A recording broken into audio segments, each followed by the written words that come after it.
સૌથી પહેલા એ ચોમાસાની જેની ચાતક નજરે રાહ જોવાઈ રહી છે। આ ચોમાસું ગુજરાતમાં આવ્યું તો ખરું, વહેલું આવ્યું, પરંતુ ત્યારબાદ એ થંભી ગયું। આ ચોમાસાની ચાલ ધીમી પડી ગઈ, એણે બ્રેક લઈ લીધી અને પરિણામે અત્યારે સામાન્ય કરતાં 20% ઓછો વરસાદ પડ્યો છે। વાદળો નથી વરસી રહ્યા અને એના કારણે ચિંતાના વાદળો ઘેરાઈ ગયા છે। શા માટે ચોમાસું નબળું પડ્યું એની સૌથી પહેલા વાત કરીએ તો માત્ર ગુજરાતની જ વાત નથી, પરંતુ આખા દેશમાં સિસ્ટમ નબળી પડી છે અને એના કારણે ચોમાસું નબળું પડ્યું છે। અત્યાર સુધી 20% જેટલો વરસાદ વરસવો જોઈએ, પરંતુ સામાન્ય કરતાં 20% ઓછો વરસાદ વરસ્યો છે, હવામાન વિભાગ દ્વારા કહેવામાં આવ્યું છે। જોકે હવામાન વિભાગે એ પણ આશા વ્યક્ત કરી કે આવનારા દિવસોમાં સારો વરસાદ પડે અને આ ઘટ પૂરાઈ જાય તેવી આપણે આશા રાખીએ, પરંતુ આ ઓછો વરસાદ એ ખેતી માટે, ખેડૂતો માટે ચિંતાજનક સ્થિતિ સર્જી શકે છે। આગામી સમયમાં વરસાદની ઘટ પૂરાઈ જશે તેવી આશા આપણે રાખી રહ્યા છીએ, હવામાન વિભાગ દ્વારા કહેવામાં આવ્યું, કારણ કે આ વખતે લા નીનોને કારણે ચોમાસું સારું વરસશે, ચોમાસું સારું રહેશે એવું અનુમાન પહેલેથી જ કરાયું છે। 1 જૂનથી અત્યાર સુધીમાં, કારણ કે આ વખતે કેરળમાં પણ વરસાદ જલ્દી આવી ગયો, આંદામાન નિકોબારમાં જલ્દી આવી ગયો, મહારાષ્ટ્રમાં જલ્દી આવી ગયો, ગુજરાતમાં આવી ગયો, પરંતુ અત્યારે નબળો પડી ગયો છે અને પરિણામે દક્ષિણ ભારત સિવાયના મોટા ભાગના રાજ્યોમાં અત્યારે ઓછો વરસાદ વરસી રહ્યો છે અને તેના કારણે આ ચિંતાનું મોજું ફરી વળ્યું છે। ગુજરાતમાં પણ ચોમાસું નિષ્ક્રિય થઈ ગયું છે, કારણ કે છેલ્લા ઘણા દિવસોથી આપણે હવામાન વિભાગની પણ આપણે વાતો સાંભળીએ તો કહી રહ્યા છે કે નવસારીમાં આ ચોમાસું અટકી ગયું છે। મધ્ય ભારતના સોયાબીન, કપાસ, શેરડી, કઠોળ જેવા પાક જ્યાં લેવાય છે ત્યાં વરસાદની 29% ઘટ જોવા મળી રહી છે અને પરિણામે જ આ ચોમાસું નિષ્ક્રિય થઈ જતા ખેડૂતો ચિંતામાં મુકાઈ ગયા છે। ખેડૂતો માટે ચિંતાજનક સ્થિતિનું નિર્માણ થઈ શકે છે જો ચોમાસું ફરી સક્રિય થાય છે। જેવી રીતે આગાહી કરવામાં આવે છે, છેલ્લા ઘણા દિવસોથી આગાહી સાચી નથી પડી રહી, પરંતુ જો એ પ્રમાણે વરસાદ વરસે છે અને સારો વરસાદ વરસે છે તો આ જે પણ ઘટ વર્તાઈ રહી છે એ પૂરાઈ જશે। ક્યાં ક્યાં વરસાદ વરસ્યો છે એ દ્રશ્યો અમે આપને સમજાવીશું, બતાવીશું। અમરેલીના ખાંભા ગીરના ગ્રામ્ય વિસ્તારના દ્રશ્યો છે કે જ્યાં વરસાદ વરસ્યો। ખાંભાના ભૂંડણી, બારમણ સહિતના વિસ્તારોમાં વરસાદ વરસ્યો।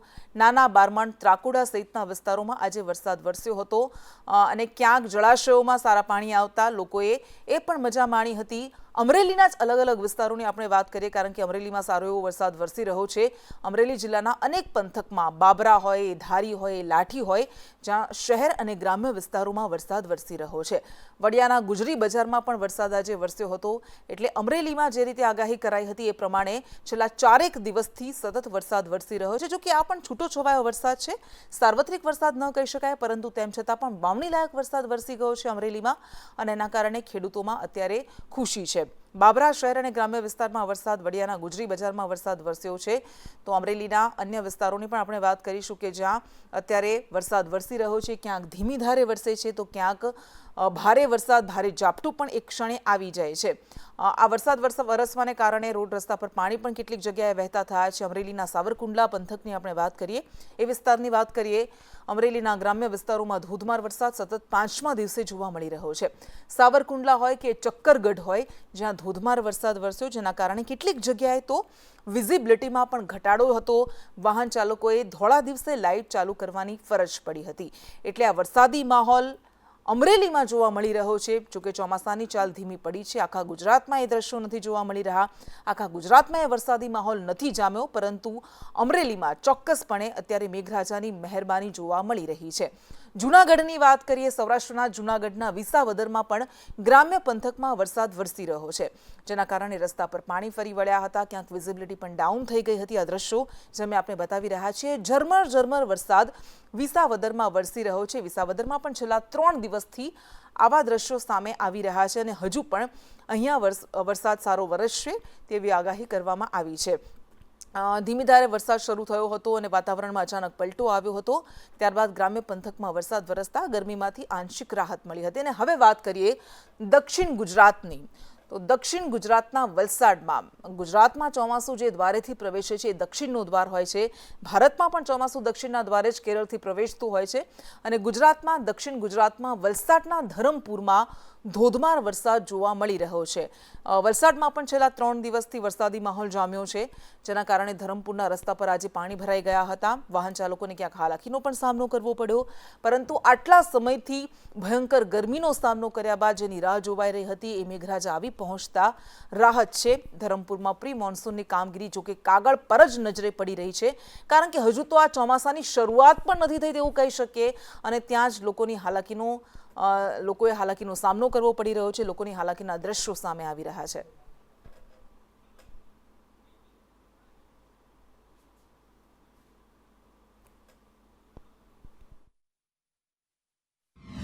છેલ્લા 3-4 દિવસથી વલસાડ જિલ્લામાં છૂટો છવાયો વરસાદ પડી રહ્યો છે, ત્યારે આજરોજ વહેલી સવારથી જ વલસાડ જિલ્લામાં વાદળછાયું વાતાવરણ હતું અને અચાનક વાતાવરણમાં પલટો આવ્યા બાદ ધરમપુર ખાતેના જે દ્રશ્યો છે આપને બતાવી રહ્યા છે। ધરમપુરનો મુખ્ય માર્ગ જે શહેરનો, ત્યાં પાણી ભરાયા છે, વાહન ચાલકોને તકલીફો પડી રહી છે। આ જે મુખ્ય માર્ગ છે ધરમપુરનો, તેના બંને તરફ જે છે માર્ગ ઉપર પાણી ભરાયા છે, દુકાનની અંદર પણ પાણી ઘૂસ્યા છે, તો બાઇકોના ટાયરો ડૂબી ગયા છે, એટલું પાણી ભરાયું છે। ધરમપુર નગરપાલિકાની જે પ્રિમોન્સૂન કામગીરી છે માત્ર કાગળ પર કરી હોય એવું દેખાઈ રહ્યું છે, કારણ કે સંદેશ ન્યૂઝે અગાઉ પણ 4 દિવસ પહેલા આ જગ્યા ઉપર મધરાત્રિએ એક રિપોર્ટ બતાવ્યો હતો, ત્યારે પણ અહીં પાણી ભરાઈ ગયા હતા, પરંતુ જે છે પાલિકાના સત્તાધીશો, જે ચીફ ઓફિસર છે, જે અધિકારીઓ છે, તેઓ માત્ર એસી ઓફિસમાં બેસવા માટે જ જે છે એ બંધાયેલા હોય એવું લાગી રહ્યું છે। એસી ઓફિસથી બહાર નીકળતા નથી અને ગામની જે સમસ્યા છે એ સમસ્યા તરફ તેઓ ધ્યાન દોરતા નથી તેવું લાગી રહ્યું છે। ત્યારે થોડા જ વરસાદની અંદર છે તે ધરમપુર વિસ્તારની અંદર જે છે પાણી ભરાવાની જે સમસ્યા સામે આવી ગઈ છે, ત્યારે હાલ જે છે ધરમપુરની અંદર છેલ્લા 1 કલાકની અંદર પડેલા વરસાદે શહેરના અનેક વિસ્તારોના રસ્તા ઉપર પાણી ભરી દીધા છે। જાવેદ ખાન, સંદેશ ન્યૂઝ, ધરમપુર।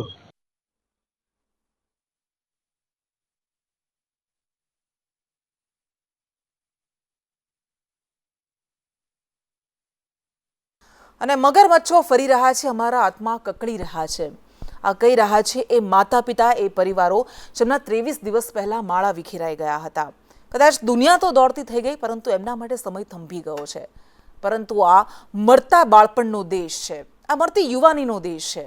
અહીં બાળકો મરતા રહે છે, અહીં જવાનો મરતા રહે છે, અને મરી જાય છે તેમણે જોયેલા સપના, તેમના માટે જોવાયેલા સપના। એ માસૂમો, એ નિર્દોષો ચીર નિંદ્રામાં પોઢી જાય છે, કારણ કે એમને જીવતા રાખવાની જેમની જવાબદારી છે એ સરકારો, એ નેતાઓ, એ અધિકારીઓ આરામથી પોઢતા રહે છે અને ખિસ્સા ભારે કરતા રહે છે। એવું કહેવાય છે કે માસૂમોના મોત ક્યારેય વ્યર્થ નથી જતા, એ સદીઓ સુધી તમને વ્યથિત કરતા રહે છે, પણ અફસોસ એ મોત એમને વ્યથિત નથી કરતા જેમણે આવી દુર્ઘટનાઓ બાદ જાગવાનું હોય છે, કંઈક શીખવાનું હોય છે, અને પરિણામે એક બાદ એક હત્યાકાંડો બનતા રહે છે। બસ દર વખતે ચહેરા બદલાય છે, નામ બદલાય છે, આવા હત્યાકાંડો રચાતા રહે છે। અહીં માણસોના મત તો અમૂલ્ય છે, પરંતુ એમની જિંદગી અમૂલ્ય નથી, એની જાણે કોઈ કિંમત જ નથી। ક્યારેક વેકેશન માણવા ગયેલા માણસો બ્રિજ તૂટતા નદીમાં સમાઈને ખતમ થઈ જાય છે, તો ક્યારેક પ્રવાસ માટે માણવા ગયેલા ભૂલકાઓ, નાના નાના ભૂલકાઓ, એ બોટ ઊંધી વળતા તળાવમાં સમાઈને ખતમ થઈ જાય છે, તો ક્યારેક રમત માણવા માટે ગયેલા નિર્દોષ લોકો આગમાં જીવતા ભડથું થઈ જાય છે। કેટલાક એવા પણ હોય છે કે જેઓ પરિવારની રોજી રોટી રળવા માટે ત્યાં પહોંચ્યા હોય છે। 25 મે અને શનિવારનો એ દિવસ હતો જ્યારે રાજકોટે ક્યારેય ન જોયો હોય એવો કાળજું કંપાવી નાખતો મોતનો ખેલ જોયો હતો, પણ આ ખેલ રમ્યું કોઈક અને ભોગ કોઈક બીજા બન્યા છે। અને જે ભોગ બન્યા છે એમની સાથે આજે 23 દિવસ બાદ વાત કરવી છે કે તેમની જિંદગી કેટલી બદલાઈ છે। આપણી સાથે એ પીડિત પરિવારો છે કે જેમના વહાલ સોયા આ હત્યાકાંડે લઈ લીધા હતા, તેમની પાસેથી છીનવી લીધા હતા। સંતોક કાથડ છે, આશા કાથડ, એક 20 વર્ષની યુવતી કે જે ત્યાં નોકરી કરવા ગઈ હતી, અનેક સપનાઓ સાથે ગઈ હતી। એ જ્યારે ઘરેથી નીકળી ત્યારે એ માતાએ વહાલથી એના ગાલ પર હાથ ફેરવ્યો હતો અને એને કહ્યું હતું કે બેટા બિસ્કિટ ખાતી જા, અને એ આશા કાથડ ગઈ, પછી ક્યારેય એમનો ચહેરો ન જોઈ શક્યા। જે દ્રશ્યો અમે બતાવી રહ્યા છીએ એ માતાના જ દ્રશ્યો છે, જ્યારે અમે ત્યાં ગયા હતા અને માતા એના આંસુ નહોતા સુકાઈ રહ્યા। લોકો આવતા હતા, લોકો જતા હતા, પરંતુ એમના માટે એ પીડા એ એમના હૈયાને ચીરી નાખનારી હતી। અને ચંદુભાઈ કાથડ એમના બાજુમાં બેઠા છે, આશા કાથડના પિતા છે, અને અનિરુદ્ધસિંહ જાડેજા, સુરપાલસિંહ જાડેજા, એ 20 વર્ષનો યુવક જે પોતાના મિત્રો સાથે અહીંયા ગયો હતો, વેકેશન હતું, પણ એમને ક્યાં ખબર હતી કે ક્ષણિક મજા એ કાયમ માટેની પરિવાર માટે સજા બની જશે। એ બાળકો, એ નિર્દોષ, એ માસૂમો તો જતા રહ્યા, પરંતુ આજે એ પરિવાર એ સજા ભોગવી રહ્યો છે જેમાં એમનો કોઈ વાક જ નથી, એમનો કોઈ દોષ નથી. સંતોષ કાથડ, મને યાદ છે કે સંતોષ, જ્યારે હું એ દિવસે આપની પાસે આવી હતી, જ્યારે આ દુર્ઘટના હત્યાકાંડ બન્યો હતો, કદાચ આ કોઈ દુર્ઘટના ન કહેવાય, હત્યાકાંડ જ છે, અને એ સમયે પણ આપની આંખમાંથી સતત આંસુ વહી રહ્યા હતા. એ મને યાદ છે. એ સમયની પીડા હતી જ્યારે તમારી પાસે મૃતદેહ પણ નહોતો આવ્યો, તમને ખબર પણ નહોતી કે મારી બહેન જીવતી છે કે પછી એ DNA રિપોર્ટ્સ થયા એ મેચ થઈ જશે અને દિવસ જોવો પડશે. આજે 23 દિવસ વીતી ગયા છે. શું બદલાયું છે? કશું નથી બદલાયું મને. અત્યારે પણ અમને એમ જ લાગે કે અમારે આશા આવશે. સરકારથી એ અપેક્ષા હતી કે અમને ન્યાય મળશે. પહેલા દી ન્યાય મળશે, બીજા દી મળશે. અત્યારે 23મો દિવસ છે. ડાયરેક્ટ અમે રાજકોટથી હવે આવ્યા તમારી પાસે. જો કે હવે સરકાર પાસે અમને અપેક્ષા જ નથી રહી. સરકાર પાસે અપેક્ષા હોત તો અમને બીજા દિવસે જ ન્યાય મળી ગયો. સરકાર પાસે અપેક્ષા નથી અત્યારે, એટલા માટે અમારે રાજકોટ મૂકીને તમારી પાસે ડાયરેક્ટ અહીંયા સ્ટુડિયોમાં આવવું પડ્યું. કેમ કે સરકારને કોઈને બાપની બીક નથી. એને એમ છે કે ખુદ સરકાર જ હું શું, જેમ કે ભગવાન કેમ હોય આપણે આ ખુદ સરકાર હું શું તો મારું કોણ બગાડ લેવાનું, કોઈ મારું કોઈ કરી લેવાનું નથી.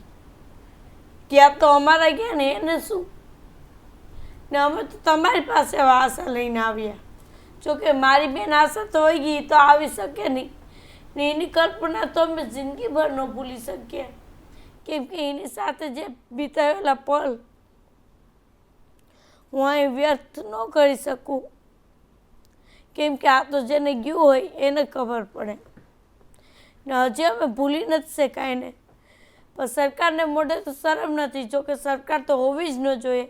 સરકાર છે જ નહીં, માની જ લેવાનું છે કે સરકાર તો છે જ નહીં, એટલે જ હવે એ જવાબ નથી દેતી.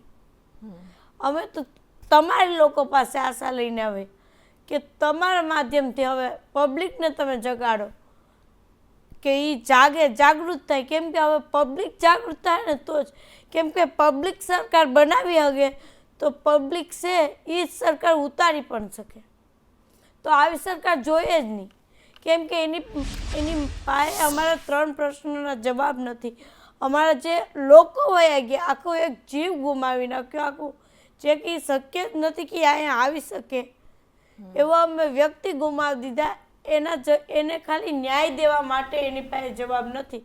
એ કોને બચાવે? જે રાક્ષસો જે અમારા વ્યક્તિને ભગવાન પાસે પુકારતી દીધા એને બચાવે? શું લેવાનું બચાવે? કેમ કે એની પાસે એના કોઈ કોન્ટેક્ટ હોય એટલા માટે ને એને રૂપિયાથી જ મતલબ છે. એ બધી લોકોને સરકારને ખુદ રૂપિયા જ દેખાય છે અત્યારે. એનું વ્યક્તિ નથી ગયું એટલા માટે. માણસની જિંદગીની કોઈ કિંમત નથી. જિંદગીની તો કોઈ કિંમત જ નથી. આ 22 દિવસ એટલે તો થયા કે અમને કીડા મકોડા છે. અમને શું, આમ જનતા બધી જનતાને કીડા મકોડાની જેમ સમજે. આજ તો અમારું થયું. જો કે અમને ન્યાય નહીં મળે તો આગળ પાછું થવાનું છે. કેમ કે આની પહેલા 3 કાંડ થઈ ગયા. કાંડ ઉપર કાંડ જ થાય. હળની કાંડ ને ઝૂલતા મોરબીમાં બીજ ને બધી કાંડ છે. ક્યાંય કોઈને ન્યાય નથી મળ્યો. તો અમને ન્યાય મળવાનો નથી. અમે તો અહીં તમારા લોકો પાસે આવ્યા, મીડિયા પાસે, કે એની પાસે એટલી તાકાત હોય તમારી પાસે કે તમે જો ધારો ને એ કરી શકો. તો અમે તો પીડિત પરિવાર છે. હવે સરકાર પાસે તો અમારે કંઈ આશા જ નથી. અમે ડાયરેક્ટ એટલા માટે જ તમારો કોન્ટેક્ટ કર્યો કે તમે જે હાસુ જે આવા અમારા વ્યક્તિ ગયા જે રાક્ષસોને લીધે અત્યારે ખુલ્લે આમ ફરે છે. જોકે કોઈ કાયદે ક્યાંય એટલે ક્યાંય નથી લીધે લઈને. એને કોઈના બાપની બીક નથી. એને એમ છે કે સરકારનો અમારી માથે હાથ છે. સરકારનો છે જ. આખી સરકાર જ આમાં કાયદેસર અપરાધી છે. તો પછી શું હોય? તો અમે કેની પાસે આશા રાખીએ? સરકાર જ કાયદેસર ગુનેગાર છે તો અમારે આશા રાખવી કોની પાસે ન્યાયની? आशा માટે કોની પાસે આશા રાખવી? અને એ જે શબ્દો કહી રહ્યા છે કે कुर्सी है साहब, ये जनाजा तो नहीं संभाल नहीं सकते तो उतर क्यों नहीं जाते, એ આશા કાથડના બહેનના શબ્દોમાં પણ એ જ વાત એ સીધી રીતે કહી રહ્યા છે. ચંદુભાઈ કાથડ એમના પિતા પણ છે. ચંદુભાઈ, સંતોષ બહેને જે વાત કરી એમનું એવું કહેવું છે કે આમાં તો સરકાર જ આખી પોતે ગુનેગાર છે અને જે ગુનેગારો છે, દોષિતો છે, એમને તો એવું લાગે છે કે સરકાર તો અમારી માય બાપ છે, એમના હાથ અમારા માથે છે, એટલે અમારું કોઈ બગાડી નથી શકવાનું.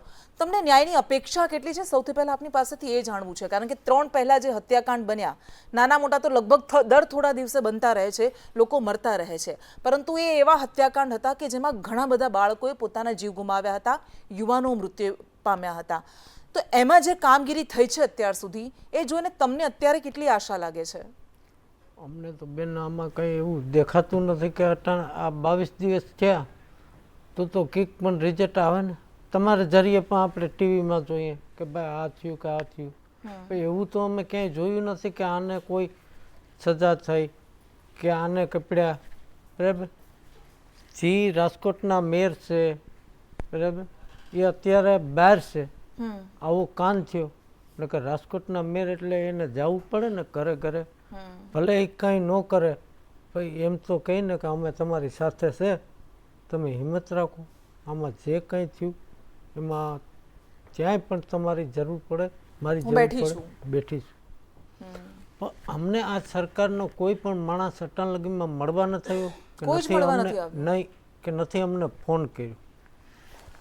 જિગ્નેશભાઈ આવ્યા ત્રીજે દિવસે ને પાલભાઈ આવ્યા, એના માણસો આવ્યા કે ક્યાંય પણ અમે આ તમારે લડવાનું ક્યાંય પણ જરૂર પડે ને અમે બેઠા છે તમારી સાથે. એ આ કેસ બન્યો ને જે દીનો તે દીના અમારી હારે છે. અમે નથી ઘેરે ગયા એમ એ ઘેરે નથી ગયા બેન. બાકી સરકાર તરફથી કે નેતાઓ કે કોઈ તમારી પાસે ચૂંટાયેલા પ્રતિનિધિ નથી આવ્યા? કારણ કે એ કાંડજીની કારણે આ હત્યા કર્યું, આ બધું હત્યાયું કર્યું, સમજી ગયા તમે. હું તો ત્યાં રોજ જાતો ગેમ ઝોને, દિવસમાં 4 ફેરા 3 ફેરા જાતો. ખબર છે એ 1.5 મહિનાથી કામ ચાલુ હતું. હું જ્યાં જાઉં ને ત્યાં કહેતો કે જ્યાં આવીને દોરડા પીડ્યા હોય એટલે કે આમ બાળકો નીકળ્યા રખડતા હોય તમારે આ કોકદીક તમને હેરાન કરશે. કારણ કે 3 મહિનાથી એવું બનતું બેન, ત્યાં કોઈના હાથ ભાંગી જતા, કોઈના પગ ભાંગી જતા, એના સ્ટાફના માણસોને. મારી દીકરી જાતી ને તો ઉપાધિ કરતું કે બેન તું ધ્યાન રાખીને કામ કરે, આમાં કાયમી મહિનામાં 3 બનાવ તો બને છે તમારે. તોય ન સમજી શક્યા ને આ છેલ્લે બધાને આખાય ને બાફી નાખ્યા ત્યાં સુધી. એટલે આ એક બાપની મજબૂરી છે, અને આ એ પણ એ બાપની મજબૂરી હતી જે એવું કહેવા માટે મજબૂર બન્યો હતો કે જો એક પણ વ્યક્તિ, એક પણ આરોપી જામીન પર છૂટે છે તો હું એને મારી નાખીશ, ભલે મારે આખી જિંદગી જેલમાં કાઢવી પડે, હું એમને નહીં છોડું. એટલે ન્યાયમાં એમને કેટલી વિશ્વાસ છે, કેટલી આશા છે, એ આ શબ્દો જ કહી દે છે. એ કહી રહ્યા છે કે કહેતા હતા અમે સુધારો, પરંતુ ન સુધાર્યો, અને ત્યારબાદ પણ આ હત્યાકાંડ થયો, માણસો જતા રહ્યા, અને હજુ પણ એમાં શું પરિવર્તન આવ્યું છે? કંઈ જ પરિવર્તન નથી આવ્યું. સુરપાલસિંહ જાડેજા એ 20 વર્ષનો એ યુવક હતો, એમના પિતા અનિરુદ્ધસિંહ જાડેજા પણ આપણી સાથે છે. અનિરુદ્ધ સિંહ, વળતરો તો હવે દર ઘટના બને અને વળતરોના ત્રાજવે જિંદગીઓ તોડાતી રહે છે કે 4 લાખના વળતર આપશું, 5 લાખના વળતર આપીશું, અને એ બધા જ ત્યાં સમીક્ષાઓ કરવા માટે પહોંચી જાય, જોવા માટે પહોંચી જાય. પણ એનાથી ફરક શું પડવાનો છે? આ જે પણ અત્યારે 23 દિવસમાં કાર્યવાહી થઈ, એ અધિકારીઓના સસ્પેન્શનની વાત હોય કે બદલીની વાત હોય, તમને લાગે છે કે આ ખરેખર ન્યાય છે? આ તો ન્યાય કે વળતરની વાત કરીએ તો વળતરને રૂપિયા શું કરવા? માણસની જિંદગી સામે રૂપિયાને આપણે શું કરવાના? જે આપણે માણસ ખોયું છે તો એ રૂપિયાને શું કરવાના? આને તો જે આમાં સામેલ હોય એને કડકમાં કડક ફાંસીની સજા દો. હું તો એમ કહું, જે ફાંસીની સજા દો તો એને વળતર જાહેર કરીને 4-4 લાખ રૂપિયા, તો જે ફાંસીની સજા સરકાર દે ને એની સામે હું 11 લાખ રૂપિયા હું મારા પોતાની મિલકત જમીન વેચીને એને આપી દઈશ. ફાંસીની સજા એકદમ દે તો દુનિયામાં ક્યાંય બીજાને આવું કાંડ ન થાય. અને આમાં કોઈ પણ જગ્યા હતું નહીં, કાંઈ ફાયર છે, બીજું ત્રીજું 2,000 લીટર ડીઝલ પેટ્રોલ પડ્યું હતું, એ બધી વસ્તુ ત્યાં જ પડી હતી. તો આનો જવાબદાર કોણ છે? અને જવાબદાર વ્યક્તિ એને કોણ આવે? કે એનો ધારાસભ્ય આવે, એના કોર્પોરેટર આવે, એના મેયર આવે. એ કોઈ વ્યક્તિ તો અહીંયા હાજર નથી. અને મેયર તો જાણે એ પણ આમાં સામેલ હોય એવું મને તો લાગે છે. તો આજે 12 વયા ગયા, જો એ તો ભાગીને જ વયા ગયા. મને તો એવું લાગે એ ભલે કે કામ કરીને કામ માટે ગયા, પણ કામ માટે ગયા નથી. એને પણ બીક છે કે આમાં મારો પણ આમાં વારો આવવાનો છે.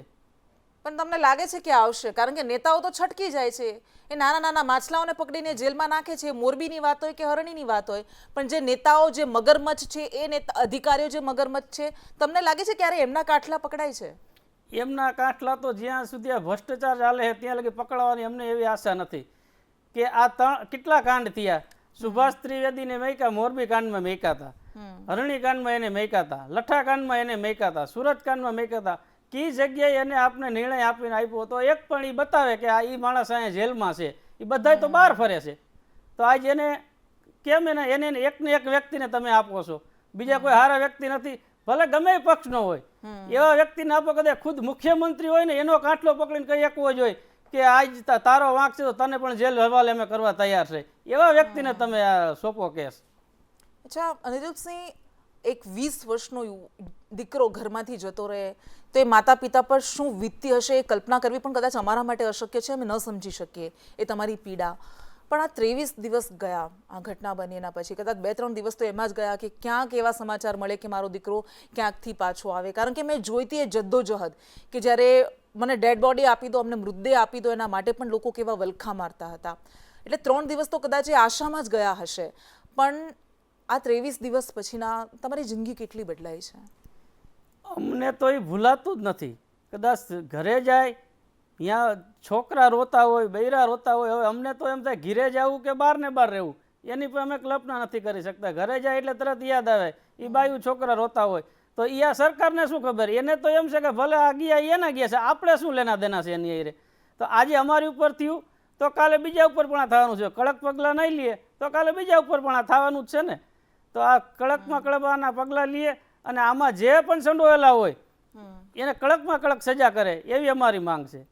ચંદુભાઈ, મને યાદ છે તો હું જ્યારે તમારી પાસે આવી હતી એ દિવસે તમે કહેતા હતા કે મારે 4-5 દીકરીઓ છે પણ સૌથી નાની આશા હતી અને સૌથી લાડકી પણ તમારી આશા હતી. હવે બધા જ તહેવારો આવશે. મેં સુરતના તક્ષશિલા કાંડના એ માતા પિતા પર સાથે પણ વાત કરી હતી. 5-5 વર્ષ વીતી ગયા પણ એમની જિંદગી નથી બદલાઈ. એમના ઘરમાં નથી મીઠાઈ આવતી, એમના ઘરમાં ન કોઈ પ્રસંગ ઉજવાય છે, એમના ઘરમાં ન કોઈ તહેવાર ઉજવાય છે. શું લાગે છે કે કેટલી મોટી આ ખોટ પડી છે? ખોટ તો મારા દીકરા હતા બેન, મારી દીકરીઓ નથી. દીકરાઓની જિમ્મેદાર છે.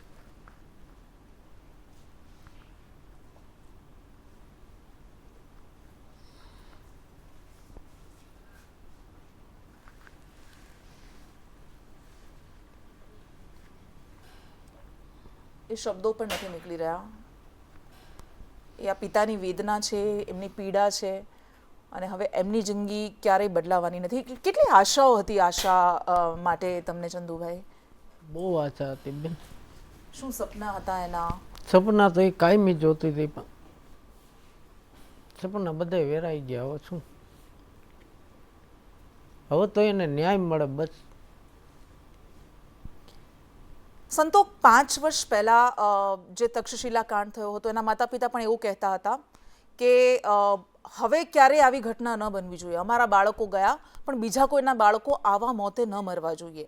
અને છેલ્લે જ્યારે મેં વાત કરી ત્યારે એમણે એવું કહ્યું કે એ તક્ષશિલા બાદ ઘણી બધી ઘટનાઓ બની પણ જ્યારે રાજકોટની ઘટના બની ત્યારે અમને બધું તાજું થઈ ગયું. કારણ કે એવી જ રીતે એ જ ભડભડ સળગતી આગ હતી અને એમાં જ ભડથું થયેલા બાળકો હતા. તમારું શું કહેવું છે? આવી ઘટના ફરી ન બને એના માટે શું થવું જોઈએ? આવી ઘટના ફરી ના બને તો એ હવે તમારે જોવાનું છે.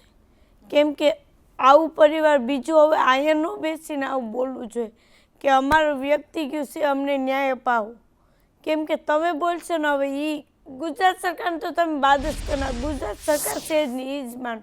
કેમ કે એનામાં શરમ હોય તો અત્યારે 22મો દિવસ છે, શરમ હોય એનામાં તો 22 દિવસ થાય નહીં અમારે. જેથી આ થીને કાંડ તેથી જ ત્યાં નિર્ણય આવી જવો જોઈએ. સરકાર કેવા માટે હોય કે પબ્લિકને બધી પ્રોબ્લેમ જોઈ સમજે. આ તો પ્રોબ્લેમની વાત નથી, આ તો આખું માણા વયા ગયા છે. 300 એ ભલે ને 35નો આંકડો બતાવીને બધું ભીનું કરવા માંગતા હોય. 70નો તો સ્ટાફ હતો ત્યાં. ખાલી સ્ટાફની વાત કરીએ તો ગેમ ઝોનમાં કામ કરતા 70નો સ્ટાફ ને આ 32નો આંકડો બતાવ્યો તો લોકો ક્યાં ગયા? કેમ કે એ તો સરકાર છે, એ તો ગમે એ બતાવે છે, એનું ચાલવાનું છે. અચ્છા, અધિકારીઓ પર કાર્યવાહી થઈ રહી છે અત્યારે. તમને લાગે છે કે માત્ર અધિકારીઓ જ આમાં સામેલ હશે? અધિકારીઓ નહીં, હું તો એમ કહું છું કે બધી સરકારની સાથે જેટલા જોડાયેલા છે, સંસદ, અધિકારી, નાગરિક, બધી એટલે બધી જેટલા આમાં કાયદેસર ગુનેગાર છે એ બધીને લ્યો. એ કોઈને બક્ષવા ન જોઈએ. અમારી બેન વહી ગઈ છે આખી, અમારા બધીના પરિવાર એક એક વ્યક્તિ વયું ગયું, છતાંય સરકારના પેટમાં પાણી નથી હલતું. કેમ કે એને ખબર જ છે કે આ અમારી જ સરકાર છે, અમારું કોઈ કંઈ કોઈ ફરક બગાડવાનું નથી. તો હવે હું તો એમ કહું રાજકોટની પબ્લિકને કે હવે આપણે જાગૃત થવાનું છે. તમે જાગૃત થાઓ કે હવે તમારા કોઈના પરિવારમાંથી ન જાય, કોઈ તમારું વ્યક્તિ ન જાય, એના માટે જાગૃત થાઓ. ને એક દિવસ 25 તારીખે તમે આખું રાજકોટ બંધ કરી દો. ગુજરાત સરકાર જાગે કે નહીં એને જાગવું જ પડે. કેમ કે આ બધી રોકાય, પબ્લિક કરે ધારે ને એ કરી શકે. કેમ કે ગુજરાત સરકારને બીક નથી કોઈના બાપની. કોઈની બીક નથી. અનિરુદ્ધસિંહ, ચૂંટણીઓની રણનીતિ ઘડાવવા માંડી, થોડા જ સમયમાં બધું ભૂલીને પરિણામો આવ્યા એટલે એમાં ક્યાં હાર મળી, કેટલા ઓછા વોટ મળ્યા, એને લઈને બધી બેઠકો થવા માંડી. અને એ સમયે તો બધા આવી ગયા હતા સધિયારો આપવા માટે અને તમને આશ્વાસન આપવા માટે, પરંતુ તમને લાગે છે કે આ નેતાઓમાં થોડી પણ સંવેદનશીલતા બચી છે? સરકારમાં સંવેદનશીલતા બચી છે? કોઈ આવ્યું હતું તમને મળવા માટે? પણ કોઈ જગ્યાએ બચ્યું જ નથી. 3 દી લગી અમે દવાખાને રહ્યા. 3 દીમાં સત્તાધારી પક્ષ ભાજપ વાળો એક પણ નેતા કોઈ પીડિત પરિવાર પાસે આવ્યો નથી. અને કોઈ આજની તારીખમાં પણ પૂછ્યું પણ નથી કે તમારે શું મદદની જરૂર, શું છે, અમે આ કરશું તે કરશું. આને તો એના રૂપિયા સિવાય કોઈ મતલબ છે જ નહીં. રૂપિયા ખાય અને મજા કરે. આ પબ્લિકના રૂપિયા ખાય. ભ્રષ્ટાચાર નેતાને રૂપિયા સિવાય આમાં કોઈ દેખાતું નથી. રૂપિયા સિવાય કંઈ દેખાતું નથી અને ભ્રષ્ટાચાર કેવી રીતે માણસોને ભરખી જાય છે એનું આ સૌથી મોટું ઉદાહરણ છે. આપણે આશા રાખીએ કે બધાને ન્યાય મળે અને કોઈ બીજા મા બાપ આવી રીતે સ્ટુડિયોમાં આવીને જેમ સંતોકબેને કહ્યું કે અમને એવું ન કહેવું પડે કે અમને ન્યાય જોઈએ છે, એવી કંઈક કાર્યવાહી થાય. અને કદાચ સરકારોને તો આ ધ્યાનમાં નથી આવતું. 156 થી 161 થયા, એમનો આનંદ, એમની ખુશી એમને છે, પરંતુ એ દુઃખ, એ પીડા ક્યારેય નહીં સમજાય. અને એટલા માટે જ આ કહેવું પડે છે કે જાગો, હજુ પણ જાગો, કારણ કે નહીંતર આવી જ રીતે આવા નાના નાના ભૂલકાઓ, માસૂમો મોતને ભેટતા રહેશે. તમે કદાચ ભૂલી જશો, પરંતુ એ માતા પિતાના ડુસકામાં, એમના શ્વાસમાં એ હંમેશા જીવંત રહેશે. સરકારના મગરના આંસુ પાડે છે, પરંતુ એ કોઈ જોવા માટે આવતું નથી. એ કહી રહ્યા છે આજે કોઈ એક અધિકારી નથી ફરકતો, કોઈ એક નેતા નથી ફરકતો. એ દ્રશ્યો પણ આપણે જોયા હતા કે જ્યારે ક્યારેક કોઈ પ્રતિનિધિ, ચૂંટાયેલો પ્રતિનિધિ, ધારાસભ્ય હસતો દેખાય છે, ક્યારેક કોઈ મોઢું ફેરવીને સ્કૂટી પર બેસીને નીકળી જાય છે. અને આ જે બતાવે છે કે માત્ર સંવેદનશીલ સરકારોના નામ આપવાથી સંવેદનશીલ સરકારો નથી બનતી. આપ ત્રણેય અમારી સાથે જોડાયા, આપનો આભાર. અને આશા રાખીએ કે આ જે ખેલ કોઈક રમી ગયું, કોઈક ભોગ બીજું બની ગયું, હવે આવો ખેલ ન રમાય અને હવે કોઈ બીજું એનો ભોગ ન બને.